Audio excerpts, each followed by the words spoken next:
All right, at the airport, step one.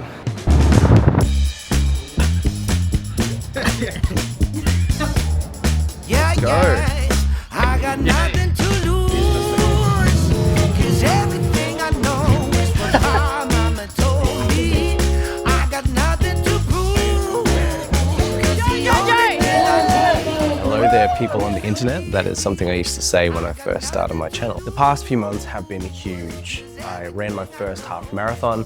Our team is continuing to grow, and we're starting to take more steps to becoming a full-service creative agency with a real vision to be growing and expanding across the globe over the next couple of years. And I just wanted to take a moment to take stock of that and to share some of the learnings that I've had along the way. And hopefully you can apply this into whatever you're building as well. If you're a founder building something that you love and want to have a great impact, then that is my journey as well. So I'd encourage you to subscribe to the channel and stay tuned as I continue to share my own journey in building this creative agency. Let's start off with a quick recap of the half marathon that I ran at the Sunshine Coast. So at the beginning of the year, I was not really running at all. And then a couple of my mates and I decided to sign up for Hyrox Brisbane with basically 5 weeks of training. And we survived that. And I learned that running is a real part of that race. And it was the thing that I really struggled with the most, but we finished it, had a great time. And I instantly said to the guys once we finished, let's sign up for something else. Let's keep this momentum going, keep pushing to another event that we could work towards together. And so we all signed up for the August Sunshine Coast Half Marathon, which gave me about 5 months to train. I didn't really know exactly what to aim for, but my physio said I should target running sub 2 hours. So for reference, a sub 2 hour half marathon, which is 21.1 kilometers, is a pace of 5 minutes, 40 seconds per kilometer. And again, bear in mind, I am somebody who hasn't been running all that long. And at the beginning of the year, my zone 2 paces were above 10 minutes per kilometer. So that's really the baseline of fitness that I was working with. But I've been really encouraged by watching a lot of different people pursue hybrid training and watching people like Nick Bear and other content creators. I started to really get into this idea that, hey, I can do this. This is something that can become part of my life.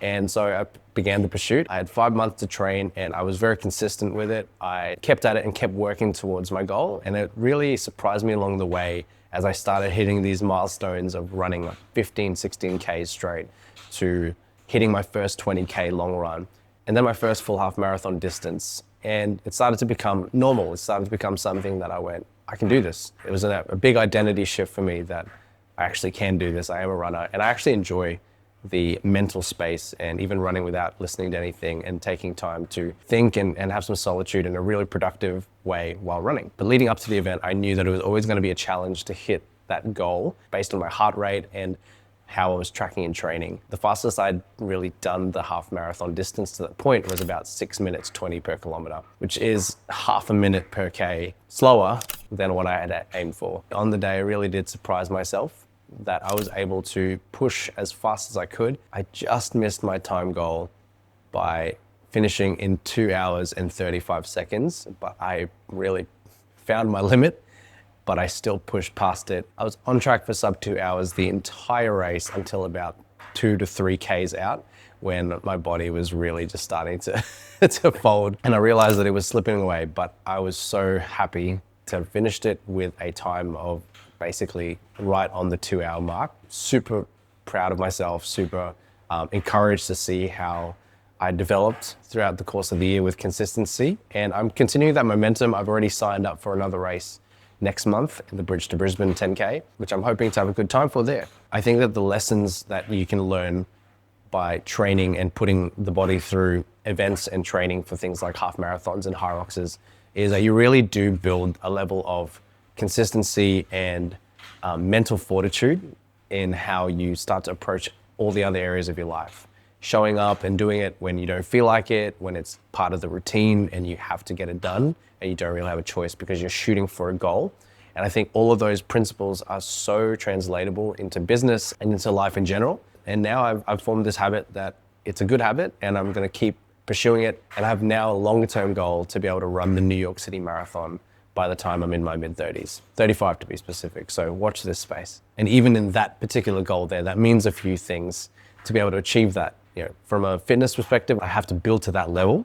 I also have to be able to sign up for that event, which is not easy. There's a few qualifies to be able to do that. And so one of my ultimate goals is that we are running our agency in the States somewhere to be able to also make that trip kind of a no-brainer. We are shifting our focus and really building in this next couple of months towards expanding our operations overseas, seeing how we can build what we do at Brown Fox into something that can have impact on people and brands and businesses across the globe and in some of these cultural epicenters, which is super exciting. I've really been encouraged and challenged by a lot of different people who are shooting for big things and expanding their horizons and chasing opportunities in where culture is defined and is created. And one of my takeaways in this journey is that we have been growing year on year and we've been making good, steady, progressive growth, but to go to where we need to go and what we want to achieve and what we want to have impact in, it's going to require more than just a couple tweaks to how we do things. We're going to need to really change our identity as a business and myself as well as a founder and start to really dream big and really move in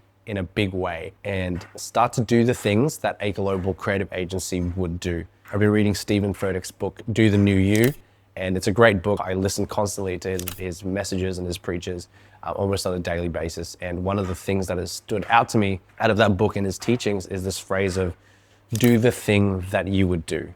And essentially what that means is doing the things that future version of you would do if you were that person already, or if you were already doing those things, doing the things that you would do. And so I believe that also applies to what we're doing at Brown Fox in our agency, is we have to start doing the things that version of Brown Fox would do. And that means things like doing different types of work we haven't done before, offering services that we just haven't done before. We've primarily been a video and photo content creation agency, which has been amazing and it is our bread and butter. But to have the impact and to be able to work with the brands, businesses and people that we do want to work with, they're going to have bigger goals that will go past just a couple of big pieces of content. It's going to require more strategy and more out-of-the-box thinking and things that we don't currently do. But we are going to do the things that version of us will do. And the last big shift for us, even in that whole piece, is that Annie, my wife, has been working with me in the business over the past 18 months. We've been figuring it out how to start working together, and she currently is working full-time as a teacher, and she is going to be making the shift into our business next year, into our businesses, because we are running Brown Fox Creative House, which is our creative agency, as well as Hayford Street Weddings, which is our wedding business as well. And that's a really big reason why we are pushing to become more of a full service agency and do more than video and photos, because she'll be bringing a skill set that we just have not had. And I'm really excited for that. And it will change the way that we serve people, and it will change the way that we approach the way that we are creating content now and creating campaigns for clients. It's going to add so much more. I really believe there is going to be exponential growth with this move going forward. It doesn't mean it's going to be easy, and we're going to be documenting how it goes as well, and the things that we're experiencing as an agency. It'll add a new dynamic to the team and to life in general. So I'm keen to unpack what some of that looks like over the next couple of months. But again, the steps that we are taking are in the direction of this global agency that we want to become and that we are becoming. So what else is next? Well, so next month, which is September, Annie and I are going to take another trip to the States, and this time we're going to Dallas, Nashville, and Austin. So be looking to spend some time in that central part of the States and start networking and meeting people. And we're also going to be attending a conference, as well as visiting some churches and just basically starting to build our network on the ground in that area there, which is super exciting. So really looking forward to what opportunities will come out of that. And I will likely be documenting that trip as well. And I'll be putting that content on the channel with some of the things that we do while we're over there as well. So another big season ahead, and thanks for watching this if you have made it this far. And if you are building something yourself, if you're a founder with a big dream, I would love to hear from you, I'd love to connect, and also would love to know if there's anything that you took away from this video and anything that you'd like me to cover in future content. And so again, don't forget to subscribe to this channel and give this video a thumbs up if you enjoyed it, and leave me a comment down below telling me what you've taken away from it. And I look forward to seeing you in the next video. Bye.